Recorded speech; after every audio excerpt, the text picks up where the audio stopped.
Charles Spurgeon disse o seguinte: seria mais fácil um peixe viver numa árvore que um ímpio no paraíso. Seria mais fácil um peixe viver numa árvore que um ímpio no paraíso. Para a gente tentar entender essas palavras de Spurgeon, eu gostaria de explicar com as palavras de um outro servo de Deus, John Ryle. Ele disse o seguinte: o céu é um lugar santo. O Senhor do céu é Deus santo. Os anjos são criaturas santas. Os habitantes dos céus são santos que são santos. Santidade está presente em tudo no céu, e nada que não seja santo pode entrar no céu. Mesmo que você pudesse entrar no céu sem santidade, o que haveria de fazer? Que tipo de alegria você sentiria num lugar assim, se você não fosse santo? Com que homem ou mulher santo de Deus você poderia se assentar para ter comunhão? Os prazeres dessas pessoas não seriam seus prazeres, o caráter delas não seria o seu caráter, o que elas amam, você não ama. Se você desgosta de um Deus santo agora, por que você haveria de querer passar a eternidade com Ele? Se a adoração não lhe fascina agora, o que lhe faz pensar que lhe fascinará em algum futuro celestial? Se a impiedade é o seu deleite aqui na terra, o que lhe agradará no céu, onde tudo é limpo e puro? Você, caso não fosse santo, não seria feliz lá, se você não é santo aqui. Irmãos, para uma pessoa que não é santa, o céu seria um lugar horrível. O céu só terá sentido e está reservado somente para aqueles que vivem em santidade hoje. Essas pessoas que hoje vivem em santidade são aquelas que o nosso texto se refere a elas como as que andam na luz, são os crentes que conduzem a sua vida pela palavra de Deus, debaixo da santidade de Deus. Essas pessoas serão os eternos habitantes do lar celestial, aqueles que têm comunhão com Deus hoje. Por isso, a nossa grande preocupação em relação a esta questão deve ser se nós estamos andando no caminho de Deus, se nós estamos andando no caminho com Deus, no caminho da santidade. Hoje eu gostaria de concluir o nosso tema, as provas da comunhão com Deus. Lhe convido a abrir a sua Bíblia em 1 João, capítulo 1, versículos 5 a 10. Primeira Epístola de João, capítulo 1, versos 5 a 10.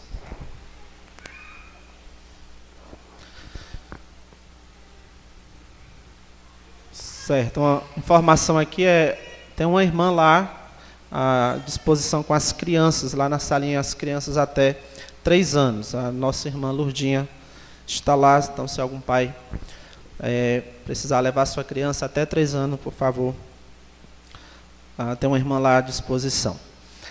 Primeira Epístola de João, capítulo 1, versículos 5 a 10. Ora, a mensagem que da parte dele temos ouvido e vos anunciamos é esta: que Deus é luz e não há nele treva nenhuma. Se dissermos que mantemos comunhão com Ele e andarmos nas trevas, mentimos e não praticamos a verdade. Se, porém, andarmos na luz, como Ele está na luz, mantemos comunhão uns com os outros e o sangue de Jesus, seu Filho, nos purifica de todo o pecado. Se dissermos que não temos pecado nenhum, a nós mesmos nos enganamos e a verdade não está em nós. Se confessarmos os nossos pecados, Ele é fiel e justo para nos perdoar os pecados e nos purificar de toda injustiça. Se dissermos que não temos cometido o pecado, fazemo-lo mentiroso e a sua palavra não está em nós. Como perguntamos no último domingo, quais são as provas de que você realmente tem comunhão com Deus? Lembra ao que se refere a ideia de comunhão aqui nos escritos de João? Essa pergunta, quais são as provas de que você tem realmente comunhão com Deus, é esta: quais são as provas de que você, de fato, é salvo? Na última semana, nós vimos duas marcas de alguém que tem comunhão com Deus, duas marcas de alguém que é salvo. A primeira que nós vimos é uma coerência entre a fé que essa pessoa diz ter e a prática, a sua maneira de viver. A segunda marca que nós vimos foi uma conduta santa, um comportamento santo, um viver santo. E hoje eu quero acrescentar mais uma marca a essas duas. Então escute, quem tem mesmo comunhão com Deus, ou seja, quem tem realmente salvação, tem a sua vida marcada pela confissão de pecados. As marcas de uma vida de alguém que tem comunhão com Deus é uma coerência entre fé e prática, uma conduta santa e confissão de pecados. Mas antes de nós abordarmos esta última marca, eu gostaria de expandir um pouco mais a segunda sobre conduta santa, comportamento santo, que nós estivemos destacando aí no versículo 7. O versículo 7 diz: se, porém, andarmos na luz, como Ele está na luz. E sobre isso nós vimos que a santidade é a principal marca, principal característica do crente. Nós vimos que a santidade é um efeito inevitável da salvação. Um salvo, inevitavelmente, vai ser santo. Nós vimos também que a santidade é para ser algo intenso, forte, muito presente na vida do crente. Agora eu gostaria que nós lêssemos de novo esse versículo 7 com calma. Diz: se, porém, andarmos na luz, como Ele está na luz, mantemos comunhão uns com os outros, e o sangue de Jesus, seu Filho, nos purifica de todo o pecado. Não sei se você percebeu, mas essa conduta santa, esse viver na luz como Deus está na luz, produz alguns resultados. E eu quero destacar aqui dois. Primeiro, a conduta santa, esse viver na luz, produz comunhão entre os irmãos. A conduta santa produz comunhão entre os irmãos. Se, porém, andarmos na luz como Ele está na luz, mantemos comunhão uns com os outros. Talvez não fosse isso que se esperava que ele dissesse. Porque no versículo 6 ele disse: se dissermos que mantemos comunhão com Ele, com Deus, e andarmos nas trevas, mentimos e não praticamos a verdade. Então a lógica que talvez a gente esperasse seria, no versículo 7, se porém andarmos na luz como Ele está na luz, mantemos comunhão com Ele, com Deus. Mas aqui João, ele vai um pouco mais além, ele nos surpreende, dizendo que quem realmente anda na luz, quem realmente vive em submissão à verdade, consegue ter comunhão com os outros, consegue ter comunhão com os irmãos. Na verdade, ele não usa a palavra consegue, ele usa a palavra manter, que essas pessoas mantemos comunhão uns com os outros. A palavra aqui manter tem a ideia de ter com firmeza, manter com firmeza. Então esse versículo 7 poderia ser dito assim: se porém andarmos em santidade, como Deus é santo, mantemos firme comunhão uns com os outros. Aqueles que andam em santidade, consequentemente, mantêm firme comunhão com os irmãos. Aqueles que andam em santidade, consequentemente, mantêm firme comunhão com os irmãos. Se, porém, andarmos na luz, como Ele está na luz, eis o resultado: mantemos comunhão uns com os outros. Irmãos, vamos perceber, por favor, o que esse versículo está nos dizendo. A comunhão sadia entre os filhos de Deus é resultado da santidade. A comunhão sadia entre os irmãos é primeiramente fruto da nossa comunhão pessoal com Deus. Então, quando você se importa, se empenha para viver de acordo com a verdade de Deus, vai acontecer isso, naturalmente você vai se envolver com os outros filhos de Deus. Quando você se empenha para viver em comunhão com Deus, naturalmente você vai seguir nessa direção de se envolver com os outros filhos de Deus, ter uma comunhão com eles, ter um relacionamento com eles. Então, de novo, peço, vejam, por favor, que essa comunhão não é fruto de nos unirmos porque nos queixamos de fulano, de cicrano, de beltrano, porque nos queixamos disso e daquilo. Essa comunhão não é fruto de pensarmos iguais, sobre discordarmos de um e de outro, ou de como as coisas deveriam ser feitas na igreja. Essa comunhão não é fruto de estarmos no mesmo nível financeiro, de gostarmos dos mesmos esportes, de termos os mesmos interesses em relação ao lazer.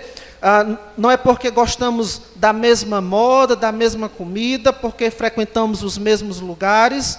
Não é fruto de termos as mesmas reclamações, etc.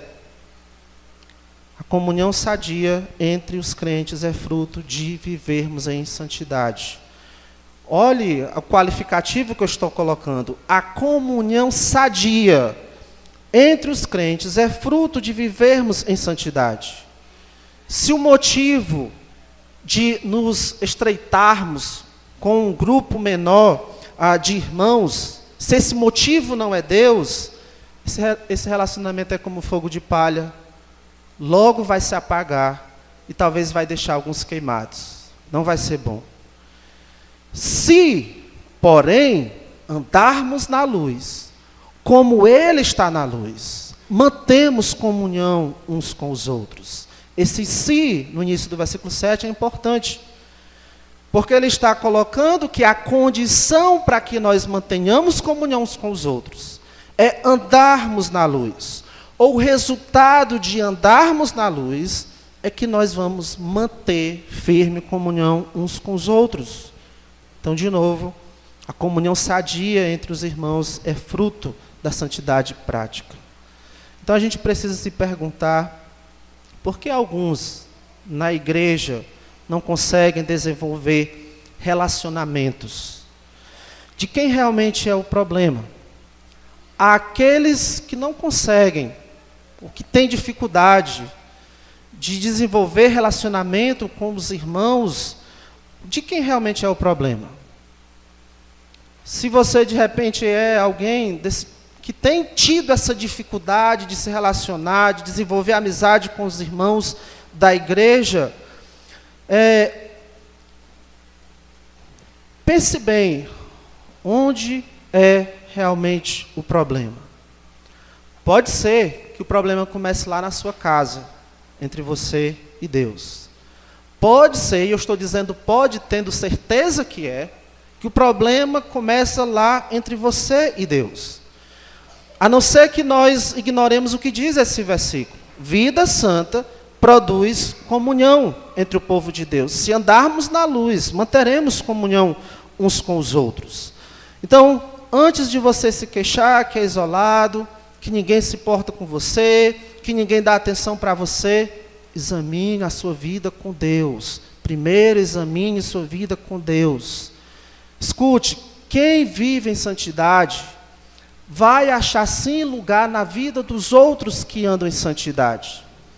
E se você vive em santidade, você vai dar lugar para os outros que vivem em santidade.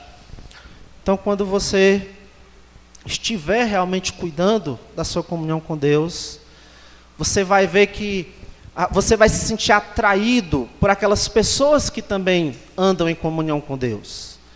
E você vai atrair pessoas que andam em comunhão com Deus. Ou seja, a sua vida de santidade, quando você anda em comunhão com Deus, você se sente atraído pela santidade dos irmãos e você atrai irmãos pela sua santidade. É isso. Por isso, nos estudos da quarta-feira, para os irmãos que têm vindo na quarta, é que eu tenho encorajado os irmãos a praticarem aquilo que eu tenho chamado de comunhão espiritual. Você assumir o compromisso com um grupo menor de irmãos. O compromisso de vocês se reunirem regularmente, para orarem juntos, para saber como é que está a sua vida com respeito à palavra de Deus, se você tem lido, se você tem meditado, o que você tem aprendido da palavra de Deus e trocar essas aprendizagens uns com os outros. Como é que estão as lutas espirituais, o que você tem enfrentado, como eu posso lhe ajudar, e assim você abençoar e ser abençoado pela essa comunhão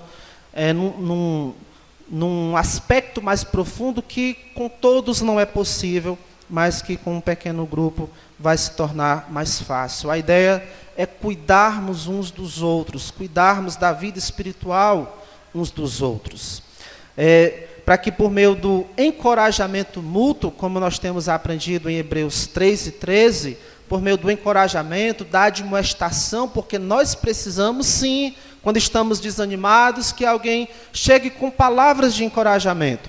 Mas precisamos também, quando nós estamos vacilando, que alguém chegue para dar admoestação, advertência. É isso que Hebreus 3:13 nos ensina, para que nenhum de nós seja endurecido pelo engano do pecado. Esse é um dos benefícios da santidade, essa comunhão entre os irmãos. Deixe-me dizer o segundo benefício. A conduta santa, aquele andar na luz, produz purificação contínua dos pecados. Andar na luz, conduta santa, produz purificação contínua dos pecados. Final do versículo 7 aí diz: mantemos comunhão uns com os outros e o sangue de Jesus, seu Filho, nos purifica de todo o pecado. E o sangue de Jesus, seu Filho, nos purifica de todo pecado. Essa purificação de pecados tem a ver já com toda a questão que é a santidade, tem a ver com o fato de Deus continuamente perdoar os nossos pecados. Nós não estamos aqui negando que um crente vai se tornar perfeito, afirmando que um crente vai se tornar perfeito e nunca vai pecar enquanto está desse lado da vida. Não é isso que nós estamos ensinando, e por isso ele precisa ser purificado, precisa do perdão de Deus, e faz parte desse processo o confessar os pecados. Mas nós vamos chegar lá ainda. Agora aqui no versículo 7, eu gostaria que a gente percebesse aqui a ligação que tem entre as coisas. Se porém andarmos na luz, como Ele está na luz, isso tem a ver com santidade, viver em santidade, mantemos comunhão uns com os outros, e o sangue de Jesus, seu Filho, nos purifica de todo o pecado. A ideia aqui é o seguinte: a santidade produz comunhão entre os irmãos, e isso produz purificação dos nossos pecados de alguma maneira. A santidade produz comunhão entre os irmãos e, consequentemente, a purificação dos nossos pecados. Mantemos comunhão uns com os outros e o sangue de Jesus, seu Filho, nos purifica de todo o pecado. Nessa soma da santidade, para que os nossos pecados estejam sendo purificados, é preciso nós termos, sim, como parte aí na soma, esse manter comunhão com os irmãos. Precisamos andar em santidade, precisa fazer parte também esse manter comunhão com os irmãos, para que aconteça, enfim, a purificação, esteja acontecendo continuamente a purificação dos nossos pecados. A ideia é o seguinte: a santidade vai produzir comunhão, a comunhão vai encorajar a santidade, e isso vai finalizar na purificação dos nossos pecados. A santidade produz comunhão, e a comunhão produz mais santidade. Você já percebeu que, geralmente, pessoas, quando começam a andar em algum pecado, elas cortam laços? Elas evitam comunhão, evitam os relacionamentos sadios, se distanciam dos relacionamentos sadios. Já percebeu isso? A comunhão com os irmãos é uma proteção contra uma vida pecaminosa. A comunhão com os irmãos é uma proteção contra a vida pecaminosa. Todos nós somos tendentes a querer cair no pecado. Se não tivermos os devidos cuidados, nós vamos ser como um quintal sem qualquer cuidado, vai crescer sujeira lá. Nós precisamos dessa comunhão para que esteja sendo cuidado o nosso coração por outras pessoas também. A comunhão com os irmãos é uma proteção contra uma vida pecaminosa. A falta de comunhão é um terreno fértil para uma vida pecaminosa. Como cristãos, nós precisamos estar bem perto daqueles que, como disse Paulo, de coração puro, invocam o Senhor. Por isso nós temos que atender às palavras de Hebreus 10, versículos que a gente já tem ouvido tantas vezes, mas tão fácil também de ignorarmos, negligenciarmos. Por favor, abra sua Bíblia em Hebreus 10, versículos 24 e 25. Hebreus 10, 24 e 25.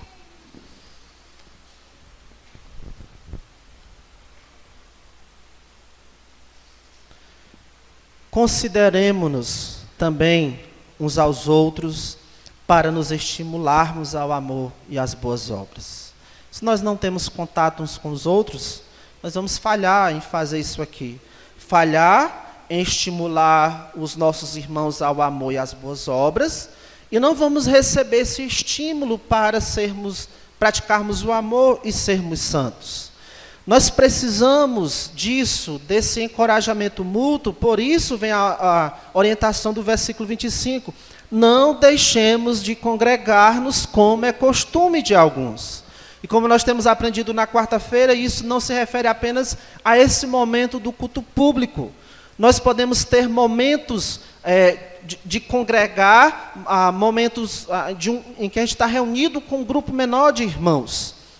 Não deixemos de congregar-nos como é costume de alguns, antes façamos admoestações, advertências e encorajamentos, tanto mais quanto vedes que o dia se aproxima. Precisamos nos congregar nesse momento aqui e precisamos ter tempo em grupos menores com irmãos para que a gente seja admoestado também, encorajado e repreendido quando necessário, para estarmos atentos aos nossos pecados. No capítulo 3, versículo 13, que eu já me referi a ele, o autor de Hebreus diz, pelo contrário, exortai-vos mutuamente cada dia, durante o tempo que se chama hoje. Por que nós precisamos cada dia sermos exortados? O que é que diz aí na sua Bíblia? A fim de que nenhum de vós seja endurecido pelo engano do pecado. Está vendo?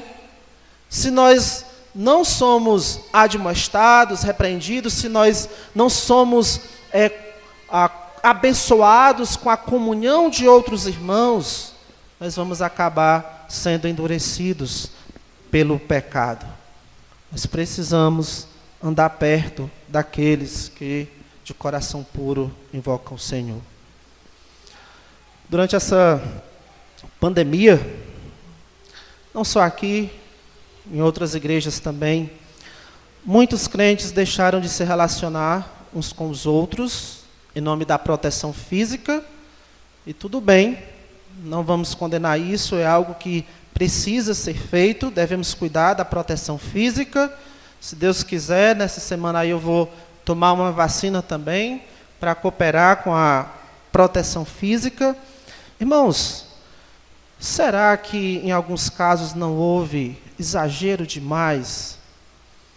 Proteção física, ok, cuidamos disso, nos isolamos, mas será que em alguns casos não nos isolamos demais? A proteção física, ok, mas como está a sua vida espiritual? Eu peço que você pense com sinceridade, responda com honestidade para a sua consciência, e aqui eu penso naqueles que se isolaram por completo. Como está a sua vida espiritual? Sua saúde está ótima, Mas como está de verdade a sua saúde espiritual? Talvez aqueles que se isolaram demais estejam bem fisicamente, conseguiram se proteger do Covid-19, Covid-2020, Covid-2021, mas pode ser que a sua vida espiritual esteja na UTI. E se for esse o caso, ainda há esperança. Porque Deus pode dizer para você, como Ele disse lá para o paralítico, levanta-te, toma o teu leito e anda. Deixa a cama da negligência espiritual, da preguiça espiritual, vá para a sua Bíblia, alimente-se com as Escrituras, ganhe forças com a palavra de Deus, fale com seu pai em oração e, deixe-me dizer, se você não para ouvir Deus na Bíblia, não ache que Ele vai lhe ouvir em oração. Por que Deus teria que lhe ouvir em oração se você não para ouvir Ele, nas Escrituras? Então comece por ir à palavra de Deus, fale com Deus em oração, mas também preze muito a comunhão com os santos, busque a comunhão dos santos. Deus lhe colocou numa igreja, lhe colocou com outras pessoas para que essas pessoas façam parte da sua vida e você faça parte da vida dessas pessoas. E elas vão fazer parte da sua vida se você deixar que elas façam parte da sua vida. E se você buscar fazer parte da vida de alguém, você vai sim conseguir fazer parte da vida de alguém. E é nessa interação com os irmãos que Deus vai lhe abençoar na sua luta espiritual que todos nós temos, que é a luta contra os nossos pecados. A conduta santa, irmãos, produz esses dois benefícios especiais: comunhão entre os irmãos e a purificação contínua dos pecados.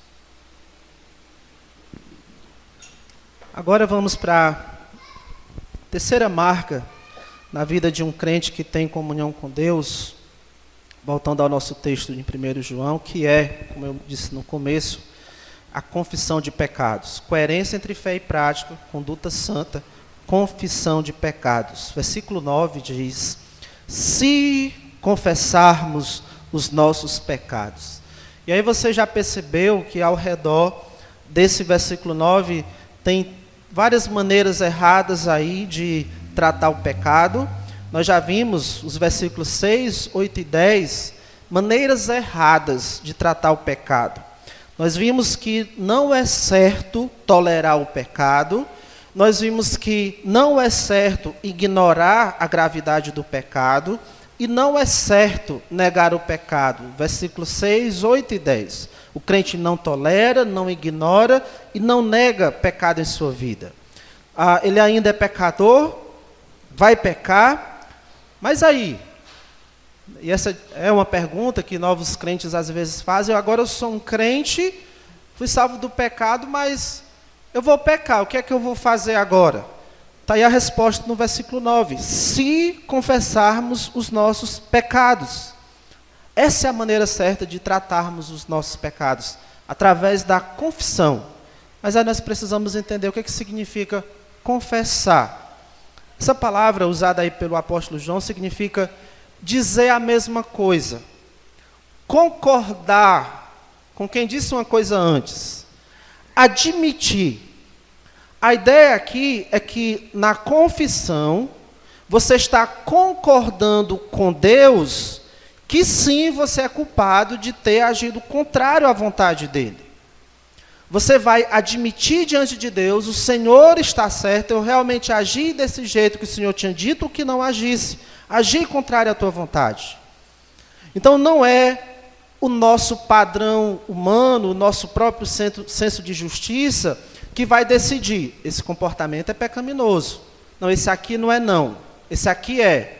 E esse aqui não é. Não somos nós que decidimos isso, é o próprio Deus. No capítulo 3, aqui no versículo 4, João vai dizer que o pecado é a transgressão da lei. Ou seja, toda ação contrária aos padrões de Deus é pecado. Toda ação contrária aos padrões de Deus é pecado. E aí lá no livro de Tiago tem mais uma informação importante. Capítulo 4, versículo 17, lá diz: aquele que sabe que deve fazer o bem e não faz, nisso está pecando. Ou seja, você pode pecar por agir contrário ao que Deus disse, fazer o que é errado, como você pode pecar por deixar de fazer o que é certo. Quem sabe que deve fazer o bem e não faz, nisso está pecando. Você pode pecar por ação, agindo contrário à vontade de Deus, ou pode pecar por omissão, deixando de fazer a vontade de Deus. Isso é o próprio Deus que estabelece. Então, irmãos, quando a nossa consciência nos acusa de algum pecado, nós não podemos ficar tentando convencer a nossa consciência que não é pecado não, porque um amigo disse que não era, porque os meus pais, ou mesmo um irmão em Cristo chegou e disse, isso é bobagem, isso lá é pecado, Deus lá vai se incomodar com isso. Ora, se lá no livro de Apocalipse diz que os mentirosos não herdarão o reino de Deus, pecado que às vezes a gente quer tratar como significante. Não, qualquer pecado é grave. Se Deus diz que um comportamento é pecado, é errado. Deixe-me citar aqui alguns exemplos de pecados listados na Bíblia, com base em uma lista lá em 1 Coríntios, capítulo 6, versículos 9 a 10, não são todos, alguns dessa passagem lá.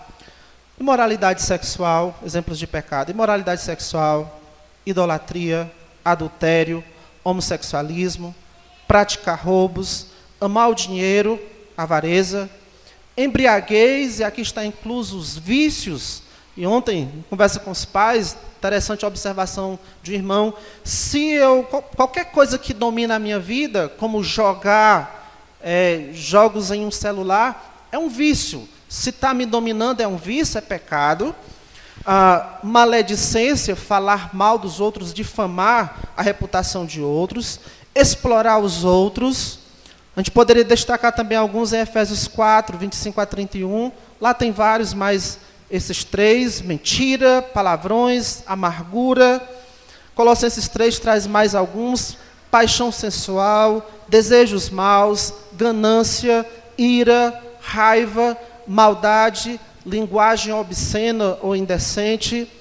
Lá em Gálatas 5, 19 a 21, falando das obras da carne, só citando também aqui alguns: impureza, sensualidade, feitiçaria, ódio, discórdia, ciúmes, acesso de raiva, egoísmo, dissensões, facções, invejas, orgias, festanças desregradas.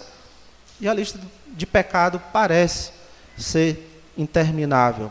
Na verdade, lá em Gálatas 5, depois de listar vários pecados, diz assim: e coisas semelhantes a estas.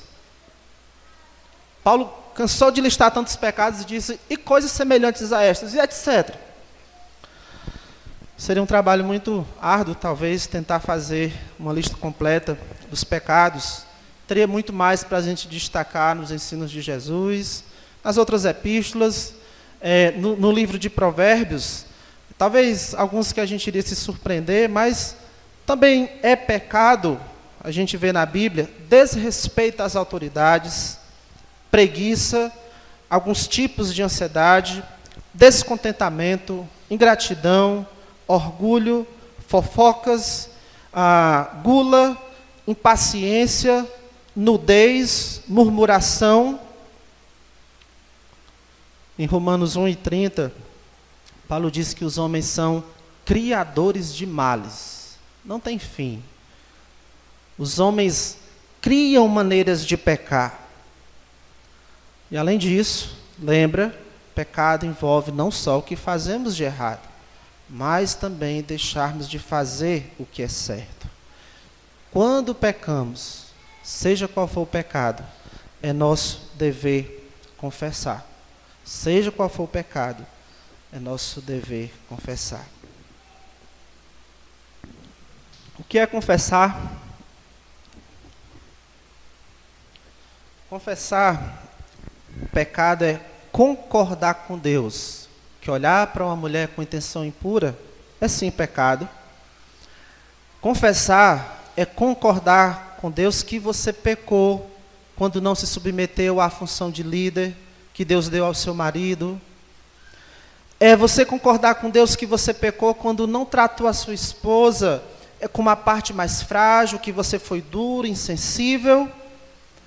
É concordar com Deus que você pecou quando pagou propina.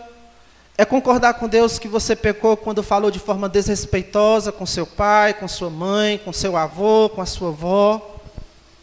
É concordar com Deus que você pecou quando tentou expor a sua nudez e age de forma sensual. É concordar com Deus quando que você está pecando se você guarda amargura no seu coração acerca de alguém.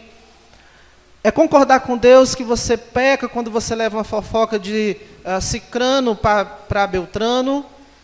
É concordar com Deus que você pecou, entrar em desespero e não confiou nele nas situações difíceis, como se Deus não fosse sábio, como se ele não fosse bom o tempo todo. Confessar o pecado, irmãos, seria Adão chegar diante de Deus e apresentar a sua desobediência, dizendo: Senhor, eu comi daquele fruto que está no meio do jardim, que o Senhor disse que eu não comesse. Seria Moisés confessar seu pecado de ira, dizendo: Senhor, tu disseste que eu falasse a pedra e iria sair água, mas eu bati 2 vezes na pedra. Seria Jonas chegar para Deus confessando a sua falta de misericórdia e de amor e dizer: Senhor, tu me disse para eu ir até Nínive, pregar em Nínive, mas eu fui na outra direção porque eu não queria que os ninivitas fossem perdoados por ti. Seria Sara chegar para Deus e confessar a sua falta de confiança, dizendo: o Senhor disse que me daria um filho, mas eu não confiei e eu quis dar o meu jeito. Convenci meu marido a ter um filho com a nossa serva. Irmãos, é isso. Confessar o pecado, especificar qual foi o pecado. Seria muito fácil simplesmente dizer: Senhor, perdoa os meus pecados de hoje. Seria fácil. Mas especificar o pecado é uma tarefa mais difícil, porque é preciso examinar o coração. Mas essa é a tarefa que nós temos que fazer. Temos que fazer essa tarefa difícil, especificar quais são os nossos pecados diante de Deus. E algumas coisas que precisamos aprender sobre confissão. Então escute, a verdadeira confissão, esse ato de dizer para Deus, confessar os nossos pecados a Ele, é uma fruta com casca, miolo e caroço. Confissão de pecados é uma fruta com casca, miolo e caroço. Então, pensando nessa parte da fruta, da superfície, a casca, seria você confessando o seu pecado. Você fazendo como o rei Davi, dizendo: pequei contra ti somente, e fiz o que é mal aos teus olhos. E aí você é bem específico: livra-me dos crimes de sangue, ó Deus. Porque Davi, ele tinha sido responsável por um assassinato. Então ele está especificando para Deus: livra-me dos crimes de sangue, ó Deus. Há uma lei, não sei se na nossa Constituição ou no Código Penal, mas uma lei que dá ao acusado o direito de permanecer calado. Você está sendo acusado e você tem o direito de permanecer calado. E uma das interpretações que alguns fazem dessa lei é que ninguém está obrigado a produzir provas contra si mesmo. Ninguém é obrigado a produzir provas contra si mesmo. Irmãos, quando nós nos apresentamos a Deus, é diferente. Nós somos obrigados a seguir o exemplo de Davi, lá em 2 Samuel 24:17, falou ao Senhor e disse: eu é que pequei, eu é que procedi perversamente. A gente lê lá em Neemias 9 que quando os israelitas entenderam que eles estavam pecando, porque tinham casado com mulheres que Deus tinha dito que eles não casassem, quando eles entenderam isso, eles se puseram em pé e fizeram confissão de seus pecados, lá em Neemias 9. Então, irmãos, depois de nós termos comido as alfarrobas do pecado, nós temos que cair em si, nos voltarmos para Deus e na sua presença dizer: Pai, pequei contra ti. A fruta da confissão de pecados envolve isso, o confessarmos, o dizermos o nosso pecado para Deus. Mas aí depois dessa casca tem o miolo dessa fruta, aquela parte comestível, que é o seu desejo forte de mudança. A confissão de pecados envolve também o desejo, a disposição para mudar. Uma mudança que começa na mente, que começa no seu coração, e ela vai se manifestar nas suas ações. Como Davi expressou para Deus, lá no Salmo 51, e versículo 10, ele confessando o seu pecado, ele pediu: cria em mim, ó Deus, um coração puro. Eu quero ser diferente. Cria em mim, ó Deus, um coração puro e renova dentro de mim um espírito inabalável.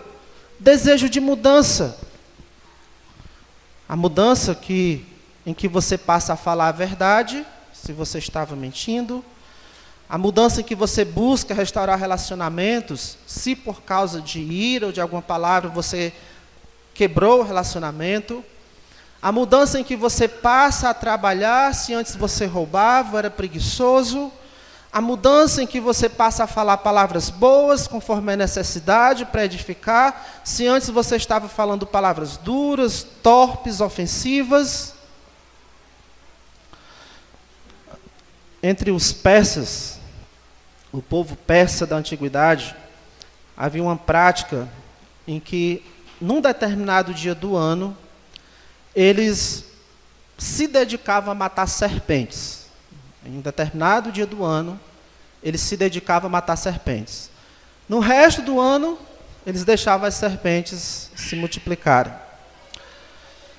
Nós matamos os nossos pecados quando nós confessamos a Deus, mas depois nós temos que trabalhar para não deixar que eles se multipliquem. Nós temos que trabalhar para que eles não cresçam. Nós queremos mudar. Quando confessamos os nossos pecados, essa confissão deve vir carregada do desejo de eu quero agir diferente. Mesmo que aconteça de você fazer de novo, mas naquela hora que você está confessando o seu pecado a Deus, Deus sabe da sinceridade do seu coração que é seu desejo não voltar de novo àquele pecado. Pessoas com crise de enxaquecas, alguns conhecem essa experiência. Pessoas com crise de enxaquecas sentem alívio depois que vomitam, né? Mas depois que elas vomitam, elas voltam lá para comer o vômito? Não. Então, irmãos, depois de vomitarmos os nossos pecados pela confissão, não devemos voltar a esse vômito pecando de novo. Nós temos que ser firmes para a gente não seguir o exemplo de Faraó. A palavra de Deus diz que Faraó, tendo visto que cessaram as chuvas, as pedras, os trovões, quando Deus parou de punir o seu pecado, tornou a pecar e endureceu o seu coração. Que não seja assim conosco. A confissão envolve esse desejo e os esforços firmes para a mudança. Mas há um outro elemento que acompanha a confissão de pecados. Nessa fruta da confissão, temos a casca, temos o miolo e temos também o caroço. Bem no centro da fruta está o caroço. No centro da verdadeira confissão está o arrependimento, a tristeza segundo Deus. Quando alguém se põe a confessar o seu pecado a Deus, com o desejo de mudança, essa pessoa está também triste, arrependida por causa do seu pecado. Salmo 38 e 18 diz: confesso a minha iniquidade, isso o rei Davi, confesso a minha iniquidade, suporto tristeza por causa do meu pecado. Bem no centro da verdadeira confissão está o arrependimento segundo Deus, essa tristeza por causa do pecado. Os arrependidos, eles derramam as suas lágrimas, se não derramam externamente, mas vão estar com o coração ferido, como aquela mulher lá que regou os pés de Jesus com lágrimas, por causa dos seus pecados. Agora escute. Onde não há tristeza, lamento pelo pecado, não há verdadeiro arrependimento. E onde não há verdadeiro arrependimento, pode até existir o confessar com os lábios. Mas você vai ver que não há mudança no comportamento. Onde há verdadeiro arrependimento, vai haver lamento pelo pecado. Mas onde não há esse verdadeiro arrependimento, pode até alguém chegar a confessar, sim, eu pequei. Mas você vai ver que não produz na sua vida mudança, frutos dignos de arrependimento. Porque, na verdade, aqueles que não lamentam por seus pecados, que não choram por causa dos seus pecados, elas, na verdade, não se incomodam com seus pecados. Agora, ouça o testemunho de alguém arrependido. O conhecido rei Davi: já se elevam acima de minha cabeça as minhas iniquidades, como fardos pesados, excedem as minhas forças, sentindo o peso do pecado. Ele diz, colocando aqui em outra versão, minha culpa me sufoca, é um fardo pesado e insuportável. A pessoa arrependida sente pesar pelo seu pecado.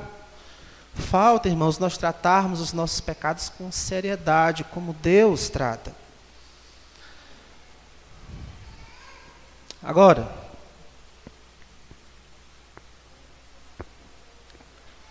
crentes pecam e se entristecem pelos seus pecados, certo? Mas isso não significa que os crentes são tristes, não. Porque há uma recompensa especial para aqueles que se entristecem, para aqueles que lamentam, para aqueles que choram por causa de seus pecados. Os crentes que lamentam por causa dos seus pecados não são pessoas tristes, porque eles recebem uma bênção especial por lamentar os seus pecados. Sabe qual é? Abra sua Bíblia em Mateus capítulo 5, por favor. Mateus 5.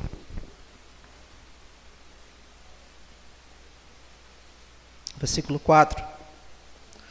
Mateus 5 e 4.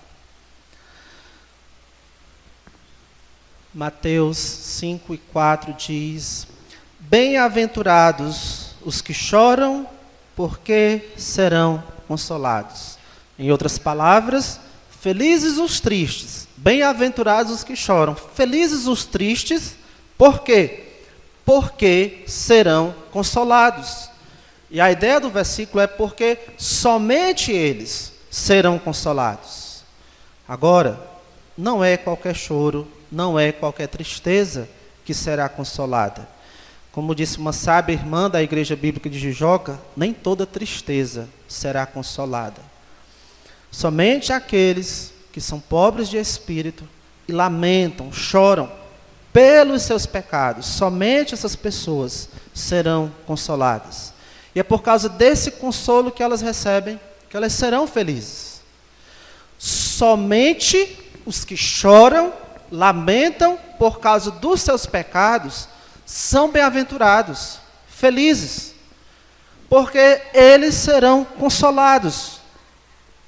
Agora, pense comigo, o que iria consolar alguém triste e arrependido por causa do seu pecado? O que iria trazer alegria, felicidade para alguém triste e arrependido por causa do seu pecado? Quando nós vemos Davi lá no Salmo 51, naquele clamou a Deus, confessando o seu pecado, a gente vê claramente que ele queria experimentar alegria. Não a alegria momentânea do pecado, mas a alegria da comunhão com Deus. Ele diz lá no Salmo 58, faz-me ouvir júbilo de alegria. O pecado traz tristeza. Mas ele queria algo de Deus que trouxesse júbilo de alegria. E ele pede mais no Salmo 51 e 12, restitui-me a alegria da tua salvação. Como Deus pode restaurar a alegria dos seus filhos arrependidos? Como Deus pode consolar os seus filhos arrependidos para que sejam felizes? Nosso precioso 1 João 1,9 diz, se confessarmos os nossos pecados, Ele é fiel e justo para nos perdoar. Se confessarmos os nossos pecados, Ele é fiel e justo para nos perdoar os pecados e nos purificar de toda injustiça. Irmãos, quem luta com os seus pecados sabe o quanto esse versículo é precioso. Quem luta com seus pecados, está aqui uma pérola de grande valor. 1 João 1:9. Quando chegamos diante de Deus com o coração contrito, arrependido, com o desejo de mudança, de não mais voltarmos àquele pecado, e especificamos para Deus as nossas ofensas contra Ele, as nossas ofensas contra o próximo, está aqui a boa nova: Ele perdoa os nossos pecados. E nós precisamos fazer, já que pecamos tanto de um jeito ou de outro, precisamos fazer da confissão de pecados uma disciplina, uma atividade constante na nossa vida. Nós precisamos reservar algum tempo do dia, não só para dizer: Senhor, perdoa os nossos pecados, os meus pecados do dia, mas para vasculhar o nosso coração em busca de quais pecados eu cometi hoje contra Deus. E aí, se nós encontramos, mesmo que seja um alfinete de pecado, nós temos que trazer esse alfinete de pecado diante de Deus, arrependido, e confessar a Ele. E aí, olha o que diz o versículo 9: se confessarmos os nossos pecados, Ele é fiel e justo para nos perdoar. Está condicionado aí, não está? Ele só vai perdoar se você confessar. Ou seja, somente quando você confessa os seus pecados é que você vai sentir a alegria do consolo, do perdão de Deus. Os que lutam contra os seus pecados, eu sei que eles sabem do que eu estou falando. Como Davi, lá no Salmo 32, versículo 5, ele tomou essa decisão: confessarei o meu pecado, confessarei ao Senhor as minhas transgressões. E em troca, o resultado disso, ele diz: e tu perdoaste a iniquidade do meu pecado. Deus consola os que choram por causa dos seus pecados com seu gracioso perdão. Mas aí você pode se levantar e perguntar: pastor, eu confessei o meu pecado, mas eu tenho uma dúvida: será mesmo que Deus perdoou? E se console com o que diz o versículo 9: se confessarmos os nossos pecados, Ele é fiel, confiável e justo para nos perdoar. Sim, irmão, se você, em arrependimento e com desejo de mudança, confessar o seu pecado, sim, Deus perdoa, sim, os seus pecados. E eu lamento não poder explicar o que realmente significa Ele é fiel e justo para nos perdoar os nossos pecados, mas todos os pecados que confessamos, estejamos certos, recebem a bênção do perdão e da purificação aí pelo sangue de Cristo, como diz o final do versículo 9, o final do versículo 7, e o sangue de Jesus, seu Filho, nos purifica de todo o pecado. Mas aí você tem uma outra pergunta: pastor, e se eu esquecer de confessar algum pecado? Eu examinei meu coração, mas se eu tiver esquecido algum pecado? Antigamente, quando as mulheres tinham que catar o feijão, né, antes de colocar no fogo, pegava ali o feijão, separar os feijões ruins dos feijões bons, para então poder colocar no fogo. Nesse catar aí, alguns feijões ruins passavam e acabavam indo para a panela também. Muito bem, quando nós confessamos os nossos pecados, alguns pecados vão passar despercebidos, mas porque nós estamos nessa atitude que agrada a Deus, de parar para examinar o nosso coração e confessar o nosso pecado a Ele, Deus, por causa da sua graça, aqueles pecados que passam despercebidos, caem também na panela do perdão de Deus. E Ele nos perdoa. Veja o versículo 9: se confessarmos os nossos pecados, Ele é fiel, confiável e justo para nos perdoar os pecados. Quais pecados? Os que confessamos. Mas o versículo continua. Além de Ele nos perdoar esses pecados confessados, Ele nos purifica de toda injustiça, até aqueles pecados que passaram despercebidos, não confessados. Uma coisa é você não confessar por negligência, outra é você não confessar porque realmente não percebeu. Por isso nós podemos orar como Davi, lá no Salmo 19, 12. Quem há que possa discernir as próprias faltas? Absolve-me, inocenta-me das que me são ocultas. Davi examinava o seu coração, mas ele sabia, há alguma culpa aí, algum pecado que eu não percebi. Senhor, inocenta-me delas. É isso, irmãos, confissão de pecados.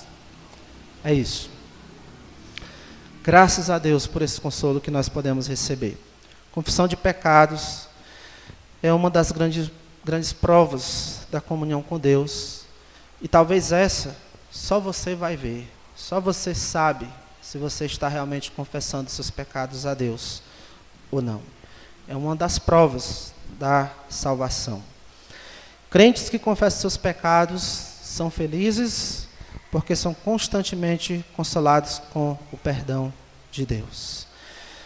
Eu quero lhe encorajar, nos encorajar, principalmente a isso, a confissão de pecados. E nós podemos começar com esta oração, lá do Salmo 139, versículos 23 e 24, curiosamente também do rei Davi. Ó Deus, examina-me e conhece o meu coração.